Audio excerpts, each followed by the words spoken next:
Wonderful soul! Welcome back to my channel, Destination Amre for Japan, Kabayan. Gemini, this reading is for you.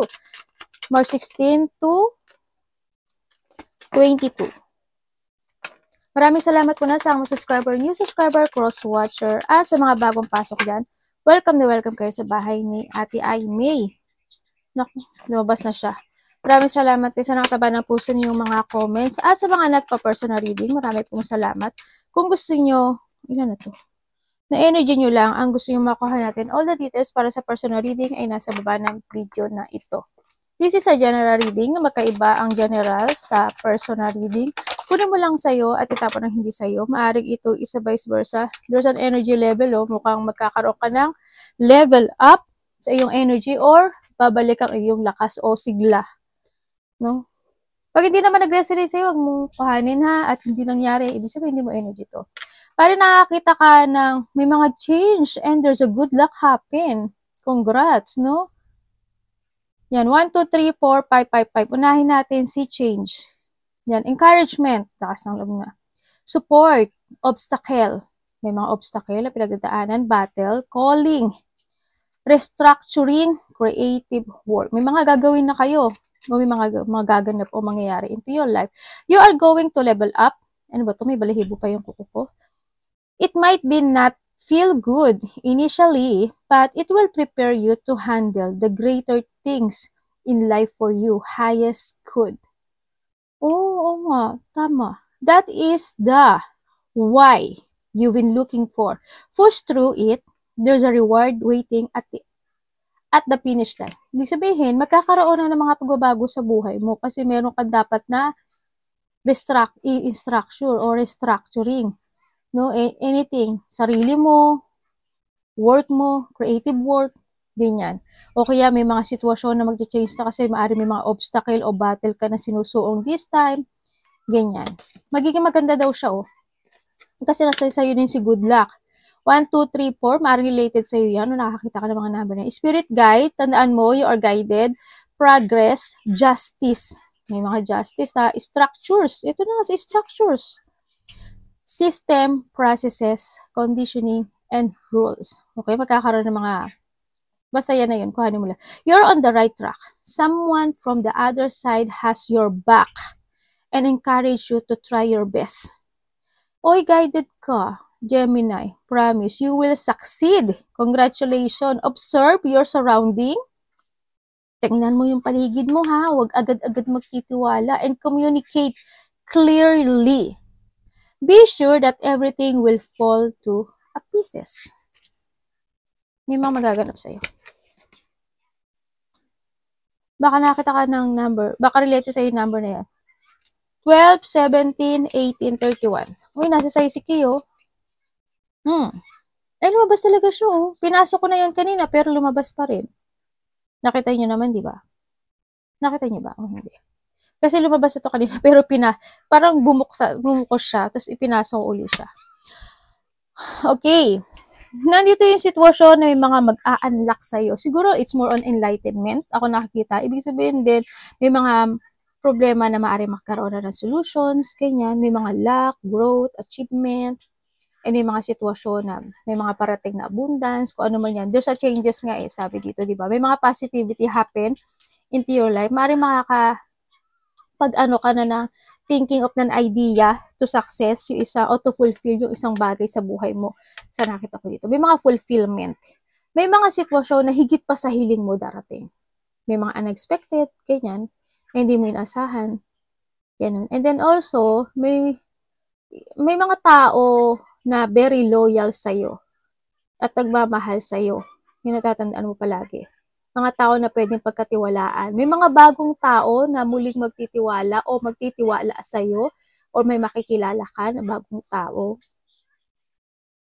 O yung iba nito is mga bagong chismosa. Natawa ako dun eh. Mga tao na may masabi. Alam mo yun? May mga tao na pagchichismisan ka. Yan, may mga tao na chismis, ganyan. Magkakaroon ng mga small problem. May mga excitement naman din ako nakikita kahit pa paano sa'yo. May mga anxiety, yung mga pagkabalisa ka na mararamdaman. Mga tao, mga bagong tao, or tao na magdadaldal. Ganyan, ang nakikita ko dito. Magdadaldal lang kanila. Ganyan. May iba dito, may mga alaga kayong hayop. Pusa, aso, anything na hayop. O kaya may mga bagong hayop na chismosa. Joke! Yun, ang nakita ko to. There's a new beginning. Ako nakikita. May mga transformation happen into your life. Meron kang, babalik yung confidence mo eh. May isa kang bagay ka na umpisahan na dun yung main concern mo. Yun, we have an idea to pursue ang nakita ko dito. And then also, sa iba naman is may paglipat. Hindi ko alam in what way. Lilipat ng bahay, ng lugar, ng place, or nasa section 1 ka, section 2, section 3, para mga ganun. May mga anything, something paglipat, ako nakikita. Baka alis ka. Ganyan. May movement. Iba dito is magiging ano kayo, something flexibility. Ganyan. So, nakita ko dito. Pero alam mo, may mga, parang someone giving you a love. May tao na magbibigay sa'yo ng pagmamahal. Or you giving a love with someone. Ganun. Tingnan natin energy mo. Kasi nandito ka na sa energy level, oh. Kasi why? Meron tayong 111, oh. Ibig sabihin, wish come true. Your wish will come true. Congratulations. Prosperity, harmony, may pagkakaisa, journey, waiting, discipline, exaggeration. May mga tao na ma-exaggerate or ikaw, ganyan.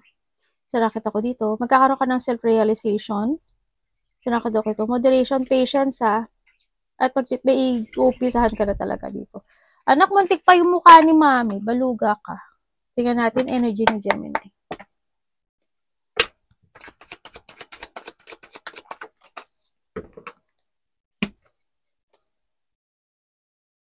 Sa iba, bagong tao to. Or bagong gagawin.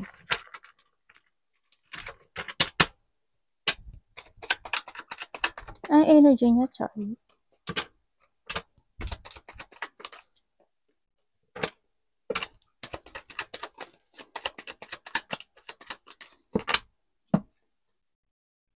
Ay, ano ito? Sandali. Ano po yung ano? Naku. Okay, ang energy mo this week, ang nakikita ko sa'yo dito, may movement. Merong isang bagay na magpuput effort ka sa nakikita ko dito. Sa tao na mahalaga sa'yo, sa tao na mahal mo, or sa tao na any idea man yan, pagmamahal man yan, or sa sarili mo. So nakita ko to, pero ang nakikita ko dito, masasaktan ka, or maaring mag-aalala ka. Ganun nakikita ko dito. There's a painful situation or mayroong mga sitwasyon na haharapin mo. May mga alalahanin ka, anxiety, depression, worrying. May mga, sa iba dito, kuhanin mo lang yung sa'yo. Kasi this week kasi, may mga unexpected ako na nakikita na a blow of emotion. Maaring pa-disappoint ka sa mga gusto mong maganap o mangyari sa buhay mo, o mga actions mo, ganyan. Or may there's a sadness, or emotional pain, may mga intense, may mga depression, may mga unhappiness kang maramdaman sa iba, or hindi pagkakasundo, o sa iba ganun na. Sa iba naman sa inyo is, feeling lost, or feeling mo, there's a hopeless. Ako nakikita dito. Sa iba, ganun na, hindi lahat pare-pareho to, ha? Iba dito is, pag-aalala for a separation. Maaaring magkakaroon ng separation, or magkakaroon ng mga pagkakanya-kanya, a division, ako nakikita. Siyempre, sana, walang mawala. Sino bang maghahangad nun? Diba? O maaaring nag-aalala ka lang dun sa tao na yun. O sa sarili mo. Ganun sa iba. This week din, maaring samanin mo. Diba? Maaring samanin mo, puro labas ang pera mo. Maaaring doon ka nag-aalala kasi hindi siya lumalago, hindi siya nagsasucess, no? Maaaring ganun sa iba. Sa iba dito is tao to na maaaring iba dito is a past person na hanggang ngayon is nasasaktan ka pa rin sa kanya, no? Na maaaring nag-aalala ka pa rin sa kanya. Ganun. Sa nakita ko. Na maaaring gusto mo pa rin ng new beginning sa kanya or vice versa. Kasi iba-iba kayo ng energy. Kaya iba-iba ang pwede ko maisabi sa inyo. Yun. Pero may mga ganung, may mga lungkot. Sana walang away, no? Sana walang conflict. Ako nakikita dito. Kasi ang nakita ko rin dito is may tao na makasarili at sakin. Masakit ba likod nyo? O may taong masakit ang likod? Tingnan natin ang parating kay Gemini. Anong parating kay Gemini? Vision this week. Hey, patay tayo dyan. Mag-aaway. Tingnan natin. Ano pong ibig sabihin? Sa iba, hindi. Tingnan natin ha. Iyaano ko sa inyo.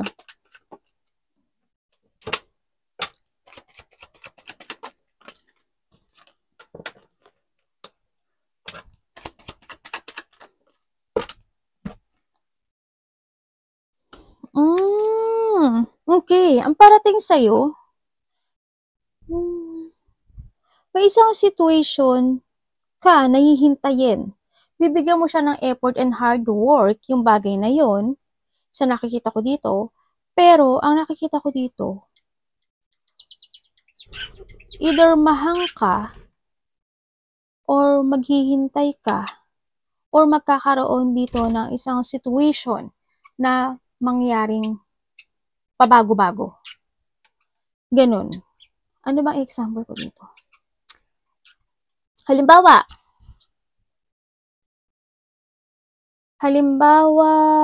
gusto kong magkitang muli kami ng kapatid ko. Halimbawa lang kaso, gusto ko siyang bigyan ng effort. Gusto kong pagbigyan ng effort and an action. Pero yung action ko, pabago-bago isip ko. Kumbaga, magulo yung isip ko. Ganyan. Kung kakausapin ko ba siya o hindi, makipagkita ba ako sa kanya o makipagbati ba ako sa kanya o hindi, or hindi man kayo nag-away, imimit ko ba siya o hindi, mga ganon. Or sa iba naman dito, kasi parang mag-iisip ka pa dito either a planning, either mag-iisip ka ng strategy, or magiging hangmang ka talaga dito, sa nakita ko dito. No? Or sa iba naman sa inyo, example ko lang yun Diyos ko po. Baka i-relate nyo sa sarili nyo yun. Basta ang parating sa inyo, magkakaroon kayo ng mga decision making na pabago-bago o magiging magulo yung isip mo. Halimbawa, sa iba naman is magiging magulo ang relationship mo sa mga kasama mo sa trabaho, sa boss mo, sa asawa mo, sa karelasyon mo. Ganyan. Kumbaga, handun siguro yung sinila sa iba sa inyo, binibigay mo yung full of effort mo. Pero, ang nangyayari sa'yo, bakit ikaw yung isinabit? Ganyan. Bakit ikaw kailangan magsakripisyo dun sa hirap o sa mga nangyayari? Mga ganun. Sa gulo. Yung ganun. Hindi naman kayo lahat to ganun. May mga tao, ako na nakikita dito, na abusuduhin ka o may pang-aabuso. May mga tao na magiging exaggerated sila sa mga sasabihin mo o ikaw to, di ba? Halimbawa, you're thinking for something tas magiging exaggerate. Ay naku, baka hindi ako gusto nito. Ay naku, baka maiba na siya. Naku, baka hindi na kayo magkasunod. Yung hindi mo pa nga na-actionan, nag-iisip ka na. Diba dito ganun? Maaaring mga abuso sa'yo, maaaring may mga magiging mapagmataas na tao, yan mga parating sa'yo May mga sitwasyon na malalack of control ka, may mga pagsiselos, ako nakikita. Sana walang maging violent.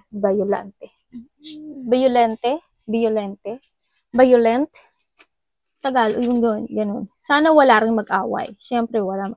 Sa iba dito, decision making to, na maaaring maguguluhan ka kasi magiging pabago-bago ang isipan mo. This week, sa mga action mo, sa mga didesisyonan mo, pagpapasyahan mo, sa mga gagawin mo. Tingnan natin ang dapat iwasan. Sa iba dito, kasi may getting together ako nakikita dito. Maaring iba dito, magkikita kayo ng close relationship mo, o getting together, or celebration ng mga close relationship, family unity, reunion, doon sa parties, event, or doon sa community sa iba, or teamwork, ganyan. Baka sa trabaho mo, pamilya mo. May coming home, ako nakikita, hindi ko alam kung manggagaling siya na probinsya, or ikaw yun, or galing ibang bansa, o baka ikaw uwi ka ng bansa, mga ganun. So nakita ko to. O pupunta ka ng ibang bansa. Diba? Within the 4 days, 4 weeks, 4 hours. Nangyari na or mangyayari pa lang sa iba. Or by April. Yan na nakita ko. Tingnan natin or by 4 months. Ano ba ngayon? March, April, May, June, or July. Ganyan. Days or weeks or months. Ano dapat iwasan? Kaso, maaring ikaw ipabago-bago din ang isip mo. Magbabakasyon ba ako o hindi? Mga ganyan. Or maaring ikaw, nasa isang place ka, tapos, it's time na para umuwi ka. Uwi ka na sa bahay mo, uwi ka sa nanay mo, uwi ka, mga ganyan. May coming home din kasi ako nakikita. Ito dapat mo daw iwasan. Anong ibig niyo po sabihin?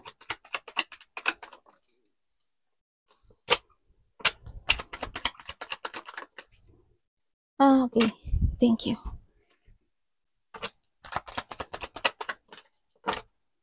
Okay. Iwasan mo daw yung isang sitwasyon sa buhay mo, Gemini, na you're feeling alone at wala nang pag-asa ang buhay. Wala nang pag-asa ang buhay, ang arte, no?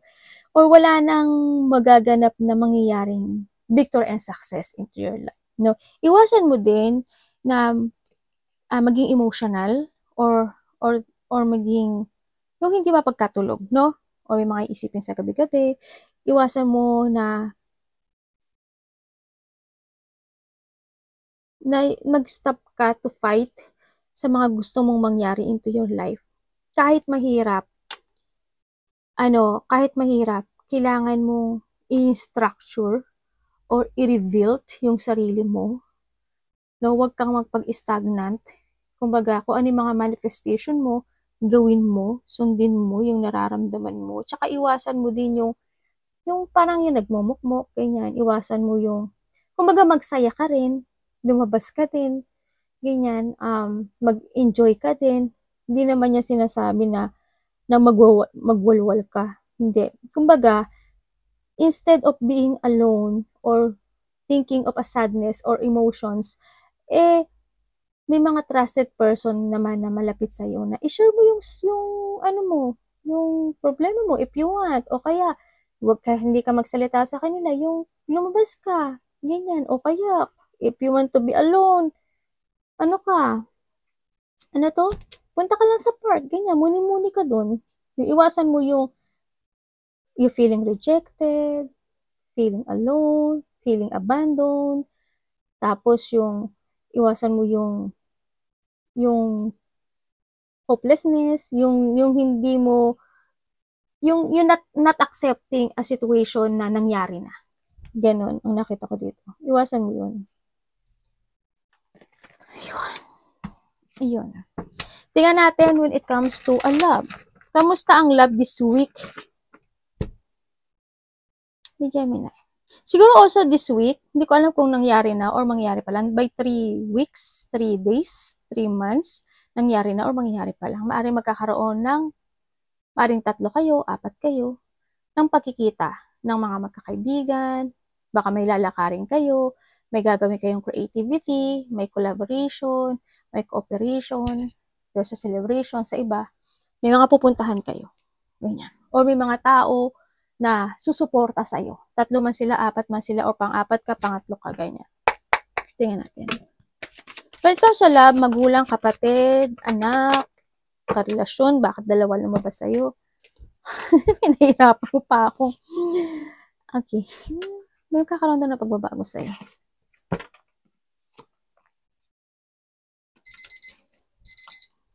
Pwedeng explain nyo sa akin.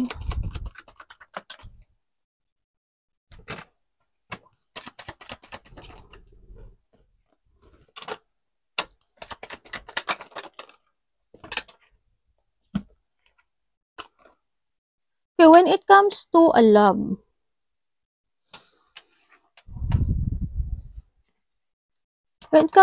this week, may tao dito in a distance, ako nakikita dito, na maaaring magkakaroon kayo ng pag-uusap. Kilala mo na to. Or ikaw ang makikipag-usap. And then, sa iba naman, single kayo. So, iba wala kayong karelasyon. You're still waiting dito, sa nakita ko dito, to success or magkaroon ng pagbabago. May sitwasyon na matagal mo nang hinihintay na magkaroon ng new beginning, o maaaring naghihintay ka ng love, ng bagong pagmamahal, o kaya naghihintay ka ng matagal mo nang gustong ma-achieve, o gusto mo ng mga wini-wish mo, no? Maaaring ganun sa iba. Maaaring may mga past situation na hinihintay mo pa until now na magkaroon kayo ng successful. Iba dito is paghihintay ng bago or in a past relationship. Sa iba ha, hindi lahat. Kunin mo lang sa dito. And then also, ang sinasabi dito ay may travel yung iba, no? Yung iba dito may travel kayo by March. 3 days nakaraan na. 3 weeks nakaraan na. Or mangyayari pa lang. May mga lakad, ako nakikita. Yun. When it comes to love, magkakaroon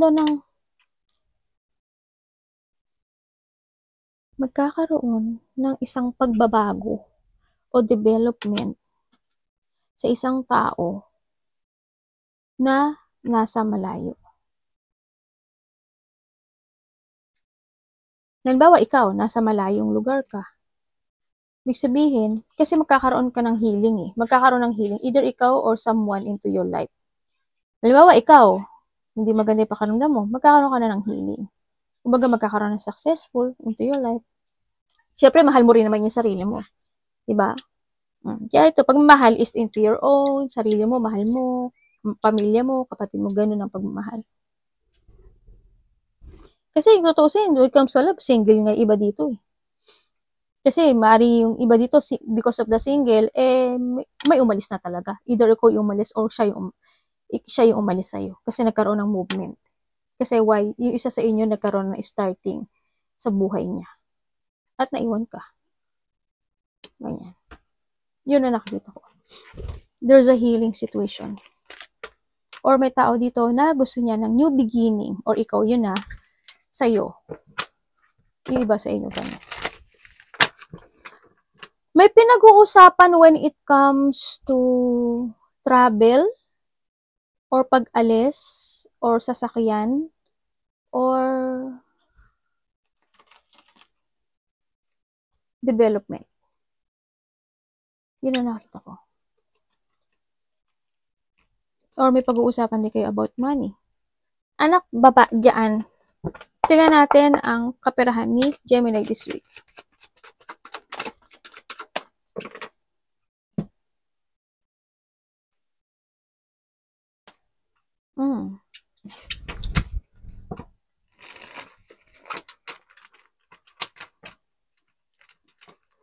Ano ba to? Card mo? Kaperahan niya?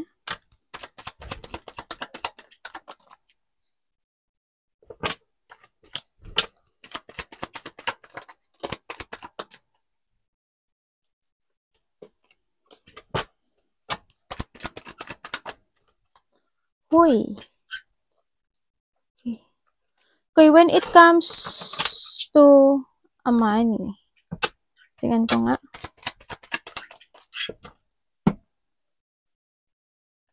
Okay, when it comes to a money, sa nakikita ko sa'yo dito, medyo weak yung money mo. Pero nakakaroon ka ng sistema. Kumbaga nakikipagsapalaran ka dito, no? Sa money mo. Parang handito rin yung situation na I don't know if na ina-hide mo lang yung nararamdaman mo na hirap ka sa pera. Parang siguro ayaw mo malaman na iba na walang-wala ka talaga or or medyo may problema ka sa pera, yung mga ganun, yung iba ganun. Kasi medyo weak yung pera mo, pero nakikipagsapalaran ka sa pera mo this time. Nagkakaroon naman ng cycle, nagkakaroon naman ng mga sistema, or handun yung pagiging matatag mo when it comes sa paggastos mo ng pera mo, pero may problema kayo sa pera, nakikita ko. May pag-aalala ako nakikita. May sistema naman, kaso, ang nakita ko dito, medyo hirap ka ata. Kasi ang weak niya, ang weak nung ano mo, pera mo this time. Nakikipagsapalaran ka sa pera mo this time. Hindi ko alam why. Pero may financial problem ka ata, or hirap pumasok yung pera. Bakit may tatawag? Yun ang nakikita ko. Pero ano, okay naman siya. Kasi nagiging matatag ka. Pero sana wag siyang maging ganong weak, no? Sa nakita ko dito. May pagka-weak kasi. Pero ingat ka, no? Why? Alam mo why? May tao dito na related to sa money eh. So, hindi kayo lahat. Pero, may tao dito na lolokohin ka when it comes to a money. Hindi ko alam kung boss mo siya, o asawa mo siya, karelasyon mo siya, magulang mo siya. May pangloloko. Siguro, sabihin niya, tinutulungan ka niya, o tutulungan ka niya, pero hindi ka niya tutulungan. Kaya baka magsisinungaling siya sa'yo. May sneaky person ako nakikita dito eh. There's a liar, dishonest. May pagnanakaw ng pera. Ako nakikita. Yun. Sa iba, hindi kayo lahat yun. Pero yun nakikita ko. Baka maloko ka sa pera ha. Or mahulugan ka ng pera. Ganyan. Or may mawalang pera. Ingat ka sa pagtitiwala. Tingnan natin ang opportunity this week.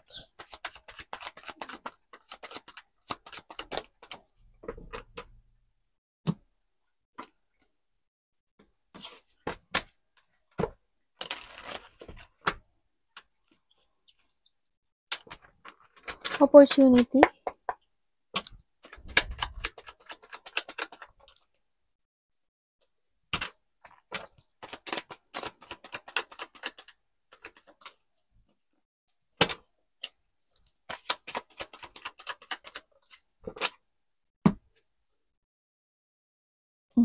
Okay, opportunity sa'yo.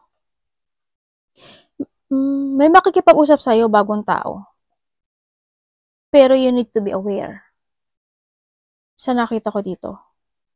Kailangan mo, kung sino man ito makikipag-usap sa'yo, matagal na siya or bago man siya, palagi mo i-evaluate yung mga sinasabi niya. Kung totoo siya o hindi. You need to trust to your intuition dito sa nakita ko dito ah.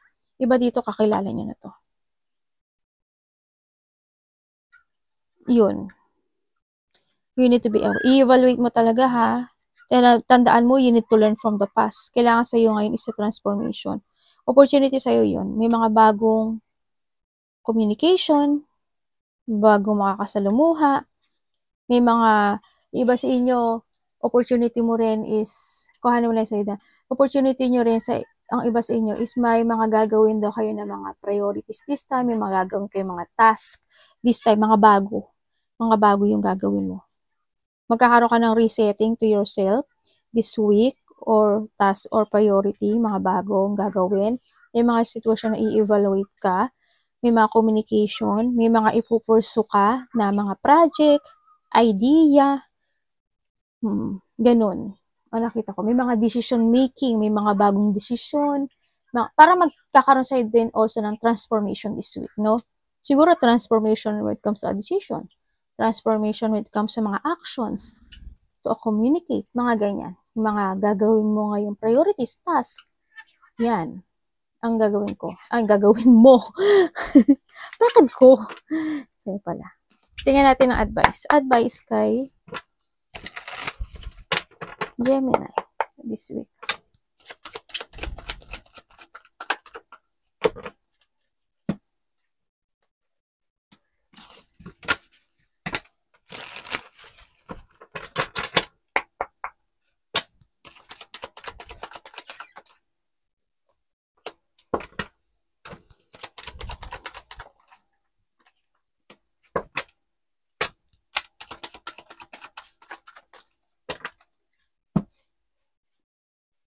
Okay.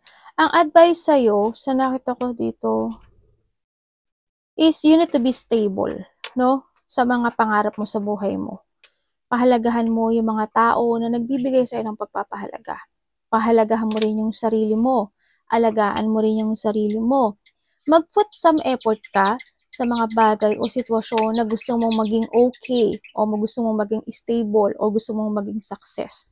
Kailangan mo rin kontrolin yung nararamdaman mo, yung mga actions mo, and then yung emotions mo. Yun ang sinasabi dito. Kasi may mga time na masasaktan ka or may mga unexpected a blow of emotion happen sa buhay mo. Maring anything, nasabi ko na naman yung kanina, ganun. Ang advice sa'yo is take it action. Kailangan sa'yo is lakas ng loob, katapangan, tibay ng loob. Kontrolin mo yung nararamdaman. Mag-focus ka lang doon sa goal mo. And you need to be patient. Patience.